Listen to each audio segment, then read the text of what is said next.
참 행복한 푸른 5월의 셋째 주일입니다. 우리 찬양을 듣다 보니까 참 행복하다 하는 생각을 가졌는데 여러분 행복하시지요? 예. 지난 주간 아침에 출근길에 늘 듣는 어느 방송에 그 클래식 FM 방송에 채널을 맞췄는데 바로 그 프로그램이 시작되고 있더군요. 근데 오프닝에 시가 나왔는데 나도 모르게 미소가 살그머니 번졌습니다. 왜냐하면 그날의 시는 남자들의 이야기였기 때문에 그렇습니다. 시 제목이 얼마나 아름다운지 봄의 남자들은 전부 다 초록색으로 물든다. 이렇게 남자들 좀 기운 좀 키워드리려고 말씀드린 대로 전혀 표정이 지금 바뀌지 않는데 우선 표정부터 좀 바뀌어야 옷이 초록색으로 바뀔 것 같습니다. 그날 강의 일정 마치고서 저녁에 들어와서 다시 듣기를 통해서 그 시를 다시 제가 받아 적었다는 거 아닙니까? 시의 내용은 이렇게 되었습니다. 그가 커다란 나무빛을 지나가면서 말한다. 나는 이 초록잎 나무 그늘을 지나갈 때마다 정말 근사한 느낌이 들어. 나 자신도 세상도 정말 근사해지는 느낌이 들어. 보는 사람도 그렇답니다. 회사 근처 점심시간 그대들이 쏟아져 나와 커다란 나무 아래 지날 때마다 흰 와이셔츠를 온통 초록빛으로 아롱댄다. 순간 그대들 얼마나 근사한지 봄 세상에는 그림자에도 초록빛이 번진다. 아마 여의도의 여러 건물들에서 일을 하던 남자들이 흰 아이셔츠를 입고 양복 겉옷은 아마 전부 다 벗어놓고 식사하러 아이셔츠 차림으로 나온 것 같습니다. 여의도 공원의 푸른 나무 밑을 지나가는데 방송국에서 아마 작가가 보니까 전부 다 아이셔츠가 초록으로 물들어 있더랍니다. 그 모습을 보면서 쓴 시 같습니다. 그렇습니다. 올해 곁에 머물러 있으면 좋겠다. 좀 붙잡아 놓고 싶은 계절을 우리는 지금 살고 있습니다. 아름다운 계절, 마냥 행복하게만 하는 이런 시간을 우리도 살고 있지만 그때 오늘 성경에서 만나게 되는 이스라엘 백성들도 그런 시간을 보내고 있었습니다. 그냥 행복했습니다. 고난도 있었습니다. 아픔도 있었습니다. 울 일도 있었습니다. 답답한 일도 있었습니다. 그런데 돌이켜보니 은혜 아닌 것이 없습니다. 하나님의 은혜로 여기까지 이르렀습니다. 하나님께서 도와주시고 하나님께서 예비해 주시고 그런 은혜를 입고 여기까지 이르렀는데 또 더 큰 은혜를 예비하신 게 저 눈앞에 활짝 펼쳐져 있습니다. 그냥 무채색도 초록색으로 변해가는 그냥 그 앞에 서 있기만 해도 행복한 그런 시간을 보내고 있었습니다.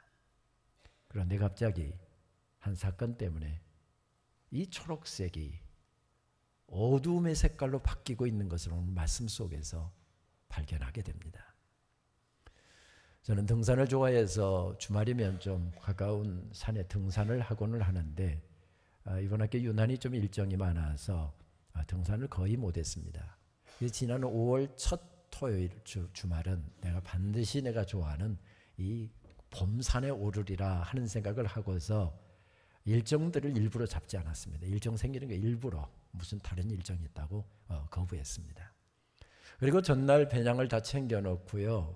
아침 일찍 배낭을 메고 혼자서 등산길에 오르려고 아침 새벽같이 일어나서 준비하고 아침 6시 스틱과 배낭을 챙기고 바로 막 출발을 하기 직전에 현관 앞에서 등산화까지 다 챙겨 신고서 오늘 대기질이 어떻지 하고서 웹 하나를 열었더니 미세먼지 나쁨, 초미세먼지 매우 나쁨. 저는 제가 노약자라고 생각을 한 번도 안 해보았는데 거기에 친절한 또 문구까지 올라왔더군요. 노약자들은 외부 활동 자제하실 것. 실내에 있는 것이 좋음. 뭐 이런 내용들이 글이 올라와 있습니다. 제가 그날 등산을 갈게요? 포기할게요? 아니요, 포기했습니다. 뭐 대단한 거라고 이 매우 나쁨이라는데 내 몸에다가 나쁜 공기 담을 일이 뭐가 있겠느냐. 등산화 다시 벗고요. 그리고서 아내가 아침에 보고 아니 등산 간다고 하더니 왜 안 갔어? 그러더라고요. 그 아름다운 봄날도 갑자기 잿빛으로 바뀌는 5월의 아침이 생각이 났습니다. 그러다 보니 바로 오늘 말씀이 그런 말씀이구나 하는 생각을 갖게 되었습니다. 여러분 생각해 보십시오. 모세라고 하는 걸쭉한 지도자가 없었다고 한다면 어떻게 여기까지 이룰 수 있었겠습니까? 하나님께서 하셨지만, 하나님께서 인도하셨지만 모세를 통해서 하셨습니다. 그렇게 영성이 깊고 하나님의 말씀이라고 한다면, 하나님의 뜻이라고 한다고 한다면 어느 누구의 눈치도 보지 않고 그 말씀을 가장 정확하게 뜨겁게 전해주었던 영적 지도자 모세가 없었다고 한다면 그 고난의 시간, 아픔의 시간을 헤쳐나오지 못했을 것입니다. 40년의 긴 시간이 지나고 하나님께서 세워주신 가나안 땅에 그들은 서 있었습니다. 가나안 땅 문턱에서 이제 저기만 들어가면 그렇게 꿈에도 그리던 가나안 땅에 이르게 되는 것입니다. 그런데 가나안 땅은 그냥 가서 깃발만 꽂으면 우리 땅이 되는 것이 아니었습니다. 가서 전쟁을 해서 그 땅을 획득해야 하는 가나안 전쟁을 앞에 두고 있었습니다. 모세만큼 무예가 뛰어난 사람이 누가 있으며 이집트의 왕자로서 병법을 그렇게 연구하고 전쟁의 사령관으로 나가서 경험했던 사람이 누가 있습니까? 모세 외에는 없습니다. 그런데 하필이면 그 자리에서 하나님께서 하필이면 모세에게 너는 가나안 땅으로 못 들어간다 하는 말씀이 주어졌을 때 이스라엘의 푸른 오울은 눈물의 오울이 되었고요. 푸른 오울은 잿빛 하늘로 바뀌고 있었습니다. 모두가 힘들었지만 가장 힘든 사람을 들라고 한다면 모세를 들 수 있을 것입니다. 하나님 하필이면 제가, 하필이면 여기에서 제가 가나안 땅에 못 들어간다는 게 말이 됩니까? 그런 상황 가운데서 모세는 바로 포기하지 않습니다. 신명기 3장 말씀을 보게 되면 하나님 앞에 나가 간절하게 기도하고 있습니다. 성지순례를 갔다 오신 분들은 아시겠지만 해발 835m 느보산에 서면 가나안 땅이 그림처럼 펼쳐집니다. 지금 제가 느보산에서 찍은 사진인데요. 저기를 내려가면 지금 안개하고 어스름하게 파란색하고 그 경계선이 있는 데가 요단강이고요. 거기를 건너면 거기서부터가 이제 가나안 땅입니다. 하필이면 여기에서 하필이면 모세에게 다 보여주신 다음에 못 들어간답니다. 민수기 27장 말씀을 보게 되면 그 사실이 강조되듯이 이렇게 말씀되고 있습니다. 그 땅을 보여주신 다음에 너는 그리 못 들어간다. 아니 불러가시려고 하면 다른 데서 빨리 불러가실 일이지. 그 땅 다 보여주신 다음에 누구 화를 돋구는 것입니까? 너는 저기 못 가. 저기 멋있지? 너는 저기 못 가. 그런 말씀입니다. 그대로 주저앉아 있을 수가 없잖아요. 모세의 간절한 기도가 이렇게 시작됩니다. 신명기 3장은 그 기도를 이렇게 우리들에게 전해주죠. 내가 여호와께 간구하기를 주 여호와여, 주께서 주의 크심과 주의 권능을 주의 종에게 나타내시기를 시작하셨사오니 구하옵나니 나를 건너가게 하사 요단 저쪽에 있는 아름다운 땅, 아름다운 산과 레바논을 보게 하옵소서. 얼마나 절박한 기도입니까? 하나님, 한 걸음이라도 좋습니다. 하루 저녁이라도 좋습니다. 아니 그게 안 된다고 한다면 가나안 땅에 들어가서 1시간만이라도 좋습니다. 하나님 나도 들어가게 해주십시오. 이런 간절한 기도를 들으시고서 하나님께서 응답하십니다. 그런데 그 응답이 얼마나 단호하고 냉혹한지 모릅니다. 내게 이르시기를 그만해도 족하니. 여러분 이렇게 하니까 전혀 실감이 안 나죠. 우리 부산말로 해야 이 말이 실감 나죠. 고마해라 됐다만. 그만해도 족하니 이 일로 다시 내게 말하지 말라. 너는 비스가산 꼭대기에 산 꼭대기에 올라가서 눈을 들어서 동서남북을 바라보고 내 눈으로 그 땅을 바라보라. 너는 이 요단을 건너지 못할 것이니라. 보는 것까지는 내가 허락하지만 들어가는 것은 허락할 수가 없다. 하나님, 제가 어떻게 하나님 섬겼는데요? 어떻게 지난 40년 동안 그 아픔과 고난의 시간들을 이 시간 이 순간을 바라보면서 달려왔는데 하나님은 어떻게 저한테 그러실 수가 있어요? 하나님 저한테 그러시면 안 되죠. 하나님이 저한테 그러시면 섭섭하죠. 이런 말이 절로 쏟아져 나올 상황인데 하나님은 그것에 대해서는 기도도 하지 말랍니다. 누구나 실망할 수 있는 그런 자리입니다. 얼마나 실망이 되었을까요? 그런데 오늘 말씀을 자세히 보게 되면 모세는 이런 상황 가운데서 하나님의 뜻을 받아들이고 있습니다. 그리고 하나님께서 명하신 마지막 명령을 수행하기 위하여 일어서고 있습니다. 마지막 힘을 모아서 하나님께서 원하시는 그 일을 수행하기 위해서 달려가고 있는 모세, 얼마나 귀한지 모릅니다. 그러나 그것이 남 이야기는가 귀하지 내 이야기라고 해보십시오. 쉬운 이야기는 아닙니다. 모세는 하나님께서 명령하신 그 일을 수행하기 위해서 백성들을 전부 다 소집합니다. 온 교회 청년들 아동부 다 함께 소집을 한 다음에 특별 집회를 바로 시작합니다. 왜? 내일 죽을 사람이니까.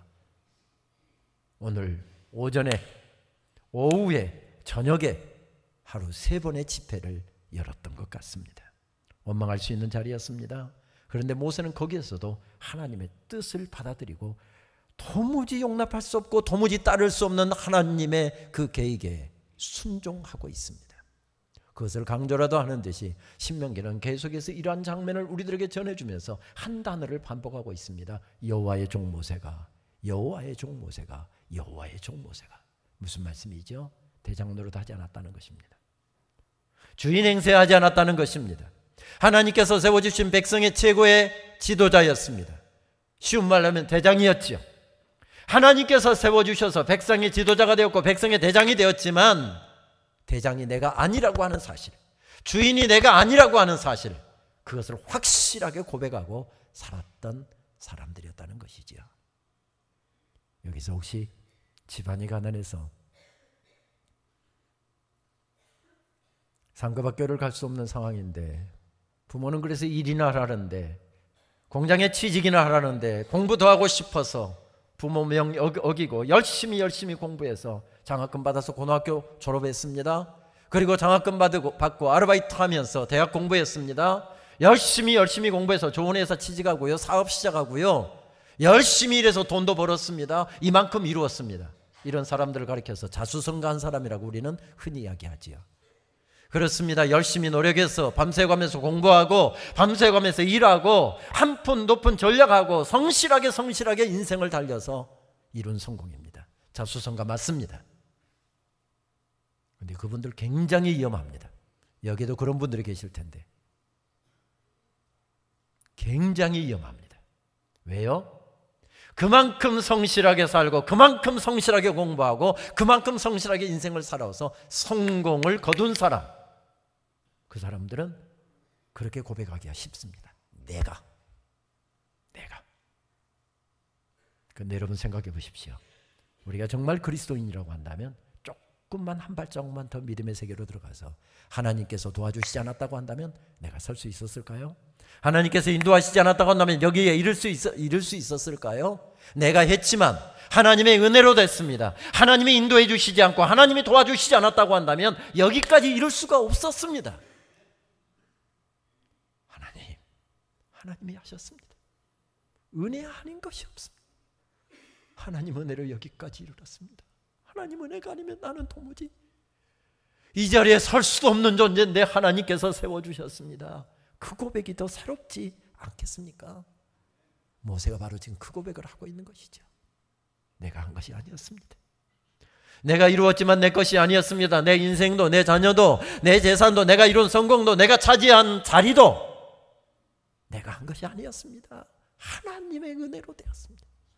여기까지 하나님께서 인도해 주셨기에 그것이 다 가능했습니다. 그래서 모세는 그렇게 마지막 순간에도 그렇게 고백하고 있었던 것이죠. 내가 주인이 아닙니다. 내가 대장이 아닙니다. 하나님께서 하셨습니다. 그 고백을 올려드리고 있는 것이지요. 여러분, 믿음의 공동체에서 올려드렸던 찬송 가사가, 기도의 내용이, 그리고 선포되었던 설교가 기록되어 있는 예배 공동체의 기록인 시편 말씀을 보게 되면 가장 많이 나오는 단어가 여러분 무슨 단어인지 아십니까? 할렐루야라고 하는 단어입니다. 히브리어로 읽는다고 한다면 정확히 읽으면 할렐루야. 야는 야훼 여호와를 뜻하는 말입니다. 여호와를 찬양하라 하는 뜻이지요. 그 다음으로 많이 나오는 단어가 무슨 단어일까요? 히브리어로 이야기하면 야훼 말라크, 여호와께서 통치하시는도다. 여호와께서 다스리시는도다. 설교자가 지금 울고 있는 아픔 가운데 있고 어려움 가운데 살다가 힘든 인생길을 걸어가다가 예배자리 나온 성도들에게 선포합니다. 하나님께서 통치하십니다. 하나님이 대장이십니다. 하나님이 왕이십니다. 하나님께서 여러분들의 가정, 여러분들의 삶, 여러분들의 힘든 문제에 통치하시고 다스리실 것입니다. 그 사실을 선포할 때 성도들이 뭐라고 화답하는 것이죠? 할렐루야. 그렇게 선포하는 것입니다. 그렇습니다. 기독교의 가장 중심적인 메시지가 있다고 한다면 야훼 말라크, 여호와께서 다스리시는도다. 설교자가 그래서 그걸 선포하는 것이지요. 장로님이 기도 가운데, 권사님이 기도 가운데, 집사님이 기도 가운데 그것을 고백하는 것이지요. 찬양대가 다시 일어서서 그 사실을 선포합니다. 하나님께서 하셨습니다. 하나님께서 다스리고 계십니다. 하나님께서 통치하십니다. 성도님들 그 찬양 듣고 감격하면서 이야, 찬양 잘한다. 오늘 앙상블하고 어떻게 화음이 저렇게 잘 맞냐. 오늘 3부 예배 찬양대 대단했잖아요. 아직도 여운이 남아있죠? 진짜 노래 잘한다. 아닙니다. 노래 감상하는 시간이 아니라 찬양대가 선포하는 그 소식, 그 놀라운 소식을 내 가슴으로 채워넣으면서 할렐루야. 이게 예배라는 겁니다. 이게 예배라는 겁니다. 우리가 즐겨 부르는 찬양 478장 참 아름다워라 라고 하는 찬양은 미국 뉴욕주에서 목회했던 멜트비 뵙콩 목사님이 작사한 찬송입니다. 사실은 6절로 쭉 가사를 찬양시를 써놓았는데 찬양 제목은 정해지지 않았습니다.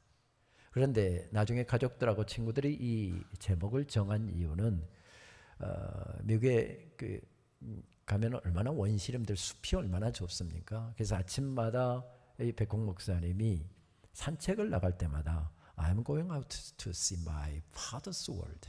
나는 우리 아버지께서 창조하신 세계를 산책하러 나갑니다. 늘 그렇게 이야기하고 나갔답니다.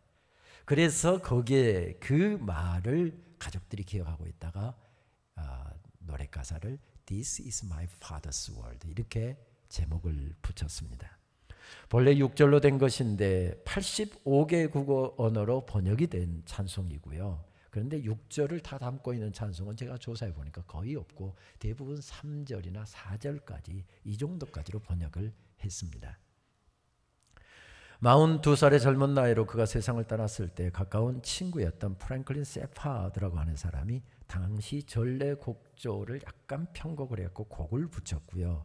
그리고 그가 편찬한 찬송가인 알렐루야라고 하는 제목을 가진 찬송가에 처음 실렸습니다. 우리말 찬송에는 1935년에 전영택 목사가 미국 감리교회의 감리교 찬송에 실려있는 거기는 3절만 실려있는데 그것을 번역해서 실었습니다. 정확하게 이야기한다고 한다면 1, 2절은 번역을 한 것이고요. 3절은 그냥 거의 전영택 목사가 창작한 가사라고 보는 게 더 정확합니다. 찬송 가사가 이렇게 되어 있죠. 참 아름다워라 주님의 세계는 저 솔로몬의 옷보다 더 고운 백합화. 주 찬송하는 듯 저 맑은 새소리 내 아버지의 지으신 그 솜씨 깊도다. 여러분 표정 보니까 아무래도 찬송 한번 부르고 싶은 표정이신데 시간이 없어서 2부 때도 못했습니다. 그런데 우리말 찬양은 이렇게 하나님께서 지으신 창조 세계의 아름다움을 찬양하고 있는 가사로 세워져 있다고 한다면 본래 백홍 목사님이 쓴 이 가사의 3절을 보게 되면 우리말 가사하고 약간 다르게 되어 있고 다른 내용을 고백하고 있는 것을 발견하게 됩니다. 이것은 백홍 목사님이 쓴 3절의 가사인데요. 조금씩 차이들은 있습니다만은 제가 연구해 보니까 그래도 이것이 그분이 쓴 가장 원문에 가까운 가사로 알려져 있습니다. This is my father's world. 이것은 우리 아버지가 다스리시는 세계. Oh, let me never forget. 우리 결코 그것을 잊지 말자. That though the wrong seems often so strong. 악이 비록 강하게 보일지라도 God is the ruler yet. 하나님께서는 여전히 다스리고 계심을. This is my father's world. 이것은 우리 아버지가 다스리시는 세계. Why should my heart be sad? 왜 우리 마음은 슬픔에 사로잡혀야 하나? The Lord is king. Let the heavens ring. 하늘이여 선포하라. 주님이 왕이시다. God reigns. Let the earth be glad. 온 땅이여 기뻐하라. 하나님이 통치하신다. 예배 공동체는 함께 모여서 이 사실을 선포한다는 것입니다. 무엇을 선포하는 것입니까?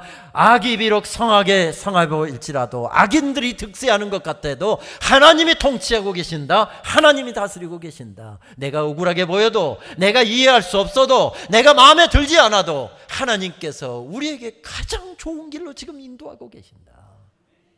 그 사실을 설교자가 선포하는 것이고, 찬양대가 선포하는 것이고, 서로 선포하는 것이고, 그 사실을 가슴에 채우면서 그렇습니다 하나님, 그렇습니다 아버지, 이것을 서로 선포하는 것, 서로 격려하면서 선포하는 것, 이것이 예배라는 것이지요. 미국의 한 예배 공동체가 온 세대가 함께 모여서 이 사실을 고백하며 서로 선포하고 응답하는 영상이 있어서 그 영상을 잠시 보고 말씀을 이어가도록 하겠습니다.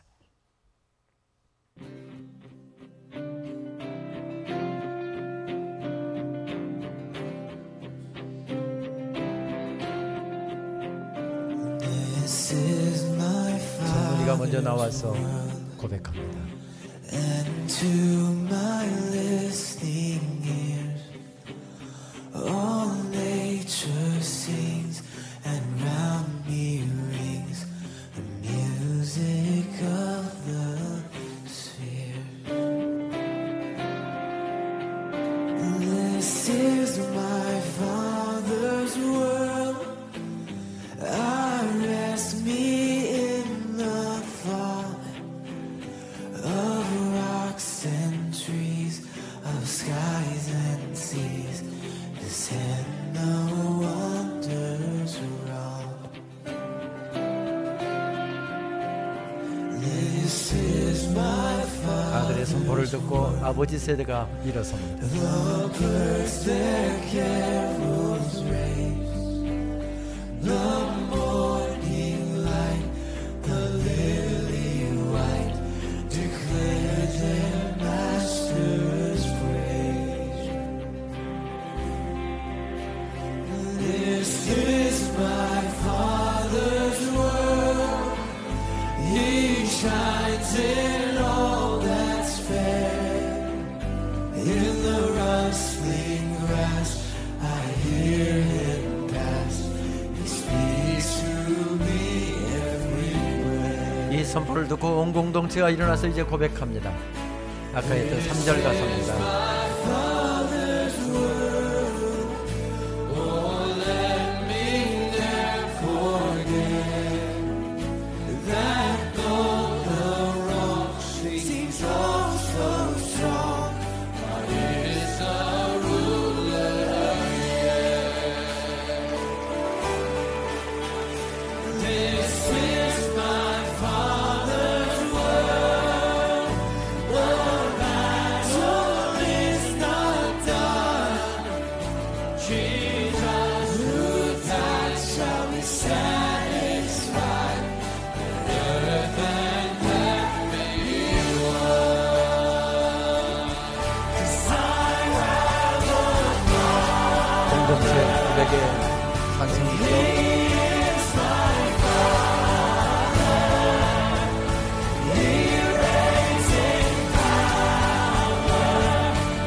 하나님께서 다스리고 계십니다.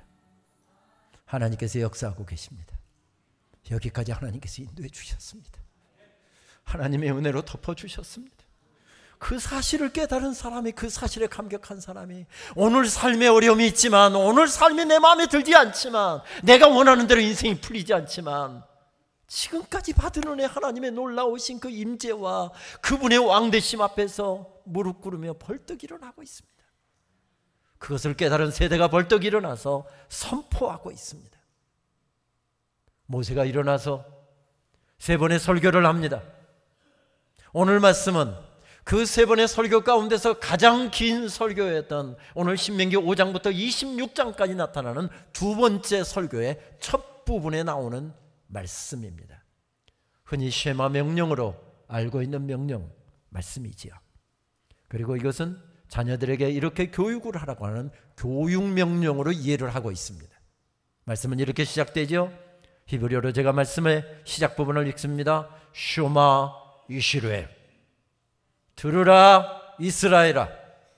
쇼마라고 하는 이 말은 들으라라고 하는 뜻이지만 조금 더 정확하게 번역한다고 하면 주목, 이런 뜻입니다. 그것보다도 조금 더 리얼하게 우리 남자들의 군대 용어로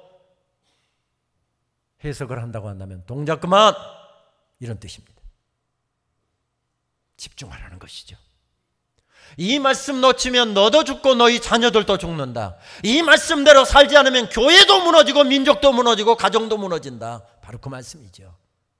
동작 그만하고 다른 거 다 내려놓고 이 말씀에 집중하라는 그런 뜻을 담고 있습니다.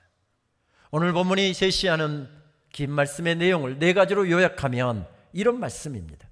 마음과 뜻을 다하고 힘을 다하여 하나님을 사랑하십시오.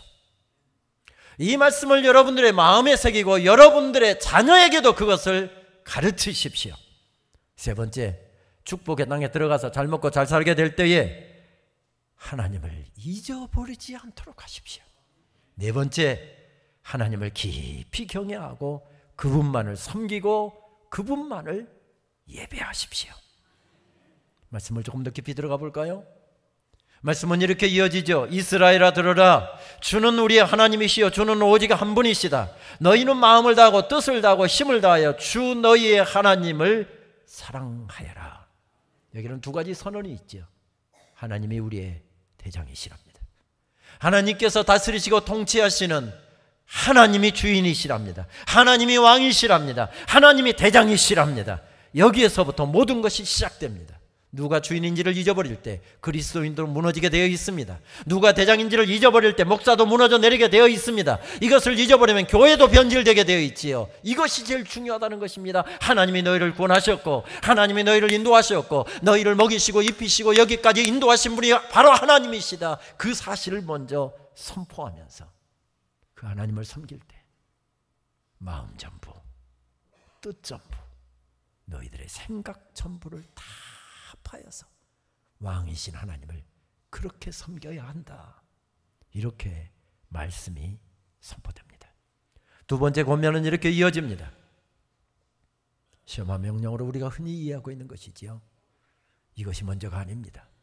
내가 먼저 이렇게 하나님을 섬기고 내가 하나님의 은혜를 맛보고 온 가슴으로 고백할 때 이것은 이루어지는 차원이다라고 하는 의미를 담아서 2번째다 이 말씀을 배치하고 있습니다. 너희들이 그 사실을 고백했다고 한다면, 경험했다고 한다면 온 삶으로 느끼고 그것이 너희들의 가슴을 울렁거리고 있다고 한다면 그 사실을 너희 마음에 새기고 너희 자녀들에게도 그것을 가르쳐서 깨닫게 하라. 이것이 2번째 명령입니다. 이것은 부모된 사람들에게, 앞세대에게, 아니 교회에게 주신 명령이죠. 모세가 온 회중들을 모았다라고 했을 때 이 회중이라고 하는 단어는 히브리어로 칼이라고 하는 단어를 사용합니다. 그런데 바로 히브리어로 된 구약 성경을 처음으로 헬라어로 그리스 사람들에게 읽히기 위해서 헬라어로 번역된 적이 있는데 이게 70인역이라고 하는 셉투아진트죠. 여기에 칼이라고 하는 단어를 뭐라고 번역하는가 하면 에클레시아라고 번역합니다. 우리는 그 에클레시아라고 하는 단어를 한국말로 번역하면서 뭐라고 번역하는가 하면 교회 이렇게 번역합니다. 그러니까 이 명령은 부모 세대에게, 앞 세대에게, 교회에게 주신 명령이라는 사실을 알 수가 있습니다. 한 생명을 이 세상에 내신 다음에 그를 하나님의 말씀과 하나님의 뜻을 따라서 가르치도록 부모를 세우셨습니다. 아니, 더 정확히 말씀드리면 부모의 DNA와 부모의 태와 부모의 사랑과 부모의 정성을 통하여서 하나님께서 사랑하시는 한 생명을 그 가정에, 그 부모에게 맡기신 것입니다. 그 부모에게 가장 중요한 것은 잘 먹이는 것도 중요하고 잘 입히는 것도 중요하지만 이 사실을 자녀들에게 확실하게 물려줄 수 있어야 된다. 그때 너는 지금 잘 살고 있는 것이다. 이 사실을 강조하고 있습니다. 할리우드 영화를 분석하고 등급을 매기는, 그러니까 PG-13이니 뭐 PG-10 뭐 이런 거 하는 그 등급을 매기는 미국의 단체가 있는데 바로 무비 가이드라고 하는 단체지요. 여기에 대표를 맡고 있는 테드 베어 박사는 우리가 캐롤송으로 오래전에 익숙한 이름 팻분이라고 하는 가수가 있죠. 그 팻분이라는 가수와 함께 공저한 책이 있는데 우리말로 아직 번역이 안 됐습니다만은 Culture Wise Family라고 하는 제목의 책입니다. 여기에 보면 미국의 평범한 가정의 자녀들이 보내는 시간을 측정한 결과를 제시하고 있습니다. 아이들이 부모와 함께 보내는 시간은 하루 평균 21분이고요. 미디어에서 보내는 시간은 평균 10시간이랍니다. 21분 대 10시간. 게임이 되겠습니까? 누가 영향력이 클까요? 부모가 영향력이 결코 크지 않다는 것입니다. 미국의 기독교 가정에서 자라는 아이들이 매주 최소 1시간 이상을 교회에서 보낸다고 가정할 때 그 아이들이 17세가 되는 때까지 교회에서 보내는 시간은 800시간. 가족과 함께 보낸 시간은 2000시간. 미디어 앞에서 보낸 시간은 63,000시간이랍니다. 그러면 교회 학교 교육이 이루어지는 시간은 17세가 되는 고등학교 거의 졸업할 때까지로 치는 그 나이까지 교회에서 보낸 시간은 800시간입니다. 미디어 앞에서 그 아이들이 보낸 시간은 63,000시간입니다. 교회에서 아무리 좋은 프로그램을 한들, 아무리 시선을 잘한들 800대 63,000이 게임이 될까요? 아이들이 왜 63,000시간을 그 앞에 앉아서 보낼까요? 아이들의 혼을 빼낼 정도로 멋있는 것이 그 앞에서 펼쳐지기 때문에 그렇지요. 문제는 63,000시간 앞에 서 있는 그 미디어가 우리 아이들에게 주는 메시지가 무엇이고 컨텐츠가 무엇이냐라고 하는 것입니다. 갈수록 폭력적이고 선정적이고 반기독교적이고 반신앙적이고 하나님의 형상을 따라서 창조되었는데 하나님의 창조와는 반대되는 내용들로 컨텐츠를 채워가고 있는 그런 미디어 앞에서 우리 아이들이 63,000시간을 보내고 교회에 와서 겨우 800시간을 보내는데 이게 가능한 일이겠습니까? 그래서 기독교 교육은 교사들에게 부탁하시지 않았습니다. 교회 학교 교육을 담당하는 전도사님들이나 목사님들에게 부탁하지 않았습니다. 그래도 많은 시간을 보내고 있는 부모와 앞세대와 교회에게 부탁하고 있습니다. 그리고 네 번째 명령으로 이어지죠. 내가 축복의 땅에 들어가서 잘 먹고 잘 살게 될 때 하나님을 잊어버리지 않도록 하라. 하나님을 깊이 경외하고 그분만을 섬기고 그분만을 예배하도록 하라. 인생의 목적, 인생의 삶의 이유를 바로 여기에다 두라는 것입니다. 그래서 미국의 듀크 대학교 예배학 교수이자 조직신학 교수인 제프리 웨인나이트 같은 경우는 그 유명한 책 가운데서 예배를 집중점이라고 이야기를 합니다. 예배는 교회의 모든 사역의 집결지이며 집중점이다. 집중점이다. 무엇 때문에 교육을 하느냐? 무엇 때문에 전도를 하느냐? 무엇 때문에 선교를 하느냐? 무엇 때문에 이웃사랑을 실천하고 사회봉사를 하느냐? 결국 그 모든 것들의 최종 직결점은 예배라는 겁니다. 하나님을 알지 못하는 백성들이 하나님을 알고서 하나님을 예배하는 민족이 되도록 우리는 선교하지요. 하나님을 알지 못하는 사람들이 하나님의 사랑을 깨닫고 평생 하나님을 섬기면서 살도록 우리는 전도를 하지요. 이웃사랑을 실천하는 이유도 바로 그 때문입니다. 우리가 나누는 작은 사랑과 정성을 통해서 저들이 하나님의 사랑을 깨닫고 평생 하나님을 섬기는 사람이 되도록. 왜 아이들에게 말씀을 가르칩니까? 이 아이들이 우리가 세상을 떠나고 나도 평생 하나님을 섬기는 믿음의 사람들로 살 수 있도록 교육을 하는 것이죠. 그래놓고 보면 모든 것의 직결지는 예배라는 겁니다. 내가 바로 서는 이유도, 내 자녀들에게 가르치는 이유도, 내가 마음을 모으고 내 생각을 모으는 이유도 결국은 무엇 때문이다? 하나님을 예배하기 위해서이다. 예배로 집중시키고 있습니다. 그러면서 예배로 나온 사람들에게 이렇게 말씀합니다. 너의 모든 힘과 너의 모든 정성과 온 고백과 마음을 예배에다 집중해라. 다시 말씀드리면 찬송할 때는 찬송에 집중하고, 기도할 때는 기도에 집중하고, 말씀 들을 때는 말씀에 집중하고, 모든 생각을 모두어서 집중하라. 그렇게 하면 하나님을 사랑하며 살 수 있고 잊어버리지 않고 63,000대 800대 비율 속에서 싸운다 할지라도 내가 승리하게 될 것이다. 이런 말씀을 주고 계신 것이지요. 그렇습니다. 여기까지 인도하시고 도와주신 하나님을 잊지 않았을 때, 그 은혜를 새롭게 기억했을 때 모세가 거기에서 벌떡 일어서고 있습니다.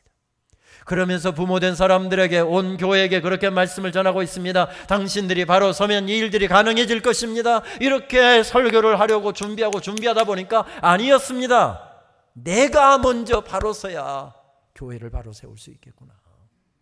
그래서 하나님의 은혜 앞에 무릎 꿇고 받아들이고 싶지 않지만 하나님이 대장이시니 하나님 앞에 부복하고 순종하면서 하나님 순종하겠습니다. 맡겨주신 마지막 사명 감당하겠습니다. 내 심장에 더운 피 식는 그날까지 주님 눈물로 기도하며 하나님께서 맡겨주신 그 일을 수행하겠습니다.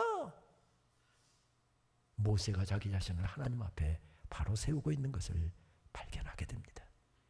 그렇습니다. 그 들판은 무채색이 초록색으로 바뀌는 들판이었던 것 같았으나 그 초록색이 무채색으로 바뀌고 잿빛으로 바뀌는 그런 결코 아름답지 않는 오후를 살고 있었으나 모세는 하나님 앞에 엎드려서 자기 인생을 세우고 가정을 세우고 그의 고백을 이렇게 세우고 있는 것을 발견하게 됩니다. 우리 민족이 캄캄하고 어두움 가운데 있을 때 그리스도인이 한 명도 없었던, 유난히 복음에 대해서 적대적이던 평양으로 북장로교 선교사들은 선교 스테이션을 옮겼지요. 그렇게 갔다가 그들은 바로 감옥에 투옥되기도 했고요. 사형 온도가 떨어지기도 했습니다. 다행히 미국 공사의 도움으로, 미국 정부의 도움을 받아서 풀려나기도 했습니다. 풀려나서 제일 먼저 했던 것은 1901년 5월 달에 학생 2사람을 불러다가 그 사람들을 자기 사랑방에서 가르치기 시작했습니다. 그것이 흔히 우리가 알고 있는 평양신학교의 시작이었죠. 1901년에 시작된 것이었습니다. 우리는 흔히 평양신학교로 알고 있습니다마는 더 정확한 이름은 평양장로의 신학교 혹은 조선장로의 신학교였습니다. 그렇게 해서 1907년에 1회 졸업생을 배출했지요. 어려움도 있었습니다. 신사참배를 하라는데 우상에게 절할 수 없어서, 그러면 학교 강제 폐쇄된다. 아니, 우리가 스스로 폐쇄하겠다. 학교를 잠시 폐쇄하기도 했습니다. 해방이 되었습니다. 학교 문을 다시 열었습니다. 그런데 이제 소련군의 등을 업고 공산당이 와서 공산당에 협조하라고 하는데 도저히 협조할 수가 없어서 학교 문을 열었다가 또 학교 문을 닫고 스스로 남쪽으로 내려왔습니다. 그래서 남산 신궁터에다가 학교를 세웠고, 6.25 피난 시절에는 대구로 갔다가 부산에 와서 미군 군용 천막 하나 세워놓고, 그리고 여기서 전쟁 중에도 교회 지도자들을 세워야 된다. 신학교육은 부산 땅에서 계속되었습니다. 그것이 바로 제가 섬기고 있는 장로의 신학대학교죠. 저희는 지난 주간에 개교 118주년을 맞으면서 감사예배, 국제학술대회 등 다양한 행사를 가졌습니다. 행사를 진행하면서 온 공동체의 가슴속에 넘쳐났던 것은 한 가지였습니다. 하나님의 은혜로 여기까지 이르렀습니다. 에베네셀의 하나님, 하나님의 도우심이 없었으면 우리는 결코 여기에 이만큼 설 수가 없었습니다. 작년에도 동일한 고백을 하면서 몇 가지 행사를 진행하는 가운데 특별히 이 민족은 십자가를 지고 달려왔고 저희 장로의 신학대학교도 십자가를 지고 이날까지 달려왔기 때문에 십자가 전시회를 열었지요. 그 가운데 특별히 정지은 작가가 조각한 통곡하는 여인이라고 하는 제목의 작품 앞에 저는 떠날 수가 없어서 수차례 제가 그 앞에 가 서 있었고요. 그 앞에 서면 말을 잃고 한참을 서 있었습니다. 그리고 그 앞에서 울었습니다. 왜냐하면 한 여인이 십자가 앞에 무릎 꿇고 기도하고 있습니다. 기도가 얼마나 간절한지 머리를 바닥에 쳐박고 엉덩이를 들고서 그렇게 기도하는데 앞에는 눈물이 강수가 흘러서 그 앞에 눈물이 고여 있습니다. 저런 제 어머니의 기도를 먹고 이날까지 자라봤거든요. 그 어머니의 기도 때문에 세워진 인생이거든요. 그 어머니의 저런 눈물의 기도가 없다고 한다면 오늘의 나는 결코 없었을 그 은혜를 생각하고 울고 있을 때 하나님께서 제게 주신 음성이 있었습니다. 내 사랑하는 아들아, 오늘 필요한 사람은 어려움 앞에서 함께 절망하고 답답함 앞에서 함께 방황하는 사람이 아니라 십자가 앞에 엎드리는 사람이 필요하단다. 어려움과 시련 앞에서 좌절하고 원망하고 방황하는 사람을 통해서가 아니라 눈물 젖은 푸른 오래 들판에 서 있다 할지라도 하나님 앞에 엎드려 있는 사람, 그래서 하나님께 탄원하고 통곡하며 눈물로 기도하는 사람이 서 있을 때 내 가정도 세워지고 학교도 세워지고 그리고 자녀들도 세워지고 교회도 세워진단다. 내 인생도 세워진단다. 그것이 하나님께서 제게 주시는 음성이었습니다. 통곡하는 여인, 그런 여인이 서 있을 때 있는 곳에서는 자녀들이 세워진답니다. 사역이 세워진답니다. 가정이 세워진답니다. 통곡하는 사람이, 기도하는 사람이, 눈물이 강수를 이루는 사람이 서 있는 곳에 하나님의 역사는 세워진답니다. 그 조각상을 보다가 몇 년 전 저희 신대원 3학년 학생들이 반드시 거쳐야 되는 관문인 프리칭 프랙티쿰, 설교의 실제라고 하는 과목을 진행하던 때가 생각이 났습니다. 굉장히 엄격하게 진행되는 과목인데 일주일 전에 본문 딱 주어지고 목사님들이 하시는 것처럼 본문 주어진 본문으로 말씀을 연구해서 설교문을 제출하고 학생들과 교수 앞에서 그 설교문으로 설교를 시연하고 평가를 받는 그런 과목이었습니다. 한 학생이 저에게 와서 질문을 했습니다. 교수님, 어떻게 하면 이 과목에서 점수를 잘 받을 수 있습니까? 저는 망설이지 않고 그 학생에게 바로 대답을 했습니다. 너무 설교 잘하려고 하지 마라. 은혜 받았습니다. 오늘 설교 최고였습니다. 대단했습니다. 칭찬 기대하면서 설교 준비하지 마라. 대신에 성경을 정확히 읽고 깊이 읽고 하나님께서 오늘 본문을 통해서 우리 교인들에게 말씀하시기를 원하시는 것이 무엇인지를 정확하게 듣고 깊이 있게 듣고 그 말씀만 설교에 담아내려고 해라. 그러니 점수 잘 받으려고 하는 생각 내려놓아야, 교인들의 박수 받으려고 하는 생각 내려놓아야 설교는 바른 설교가 된다. 교인들이 듣기 싫어해도 하나님께서 원하시는 것이면 목에 칼이 들어와도 그 말씀을 선포할 수 있는, 그렇게 하면 된다. 어떻게 하면 점수 잘 받고 어떻게 하면 설교 잘하느냐고 물었는데 엉뚱한 대답하는 교수의 말에 별로 만족하지 않은 채 돌아서는 학생의 귀에다 대고 그랬습니다. 다른 거 없어. 교수 올리면 무조건 A+야. 근데 문제는 그 교수가 강팍해갖고 잘 안 온다는 데 문제가 있습니다. 130명, 한 학기에 130명 설교 평가를 하고 진행하는 그 클래스에서 한 학생이 저를 올렸습니다. 바로 제게 질문했던 그 학생이었습니다. 그 학생의 할머니가 치매에 걸렸다고 했습니다. 치매에 걸린 할머니를 8순인 할아버지가 돌볼 수가 없어서 도시에 나가서 생활하고 있는 자녀들이 월차를 얻기도 하고 휴가를 내기도 하고 해서 일주일씩 어머니를 책임을 지고 모셨답니다. 도시에서 목회하고 있는 그 학생의 아버지가 한 주간 어머니를 모시게 됐답니다. 19에 시집 와서 평생 60평생 함께 살았던 남편의 얼굴도 잊어버렸습니다. 눈물로 기도하던 자녀들의 얼굴도 이름도 다 잊어버렸습니다. 그 험한 세월 살아오면서 새벽마다 하나님 앞에 무릎 꿇지 않으면 도무지 살아갈 수가 없어서 새벽 기도 하루도 빠지지 않았는데 매일마다 찾아가던 교회 가는 길도 잊어버렸고 예배 드리는 날도 잊어버렸습니다. 평생 일구었던 농가밭에 나가는 길도 다 잊어버렸습니다. 그런데 오후 낮잠을 주무시던 어머니가 눈을 딱 뜨더니 시계가 작은 바늘이 4자로 가 있고 큰 바늘이 12자로 가 있는 것을 발견하자 막 후다닥 일어나서 놀래서 막 튀어나가더랍니다. 치매 걸리는 어머니 놓치면 큰일 나잖아요. 그래서 어머니 쫓아가서 붙잡았는데 누구세요? 이러더랍니다. 어떻게 할 수가 없어서 어머니 가시는 대로 졸졸졸 따라가는데 교회 가는 날도 교회 가는 길도 잊어버렸던 어머니가 어디 가는가 쫓아가고 왔더니 교회당으로 가시더랍니다.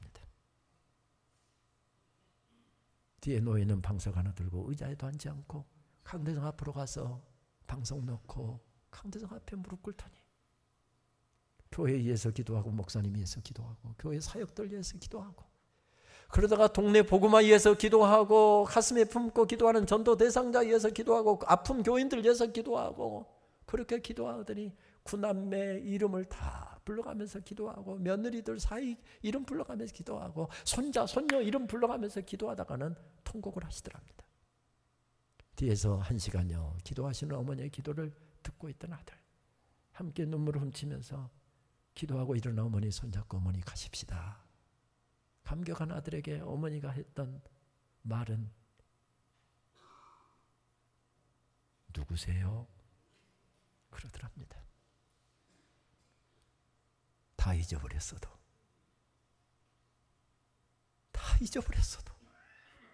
하나님 앞에 엎드리는 그 시간을 잊어버릴 수 없었던 어머니. 새벽 4시면 일어나서 교회당 가는데 오후인지 오전인지도 구분 못하고 다 잊어버렸지만 그 기도하는 자리는 잊어버리지 못했던 그 어머니가 있어서 구남매에 잘 세워졌습니다. 그 학생은 자기 할머니의 성함을 설교 가운데 이야기하지 않았습니다. 그런데 저는 그 할머니의 이름을 선명하게 기억하고 있습니다. 박광예 권사님. 저희 고향교회 권사님이셨고 저희 어머니와 평생 손잡고 눈물로 기도하시던 기도의 친구이셨고 저는 그 기도 먹고 살았기 때문에 그분의 성함을 잊어버릴 수가 없습니다. 116년 전에 전도 여행 중이던 선교사가 지나가던 마을에 해가 저물어서 제일 잘 사는 큰 집에 가서 하루째 좀 묵을 수 있느냐고 부탁해서 사랑방에 머물게 되었습니다. 그런데 그 집이 복음을 받아들였습니다. 그래서 116년 전에 그 마을에 교회가 세워졌습니다. 크고 작은 부락들 6, 7개가 어울려있는 그 중앙에 교회가 세워졌지요.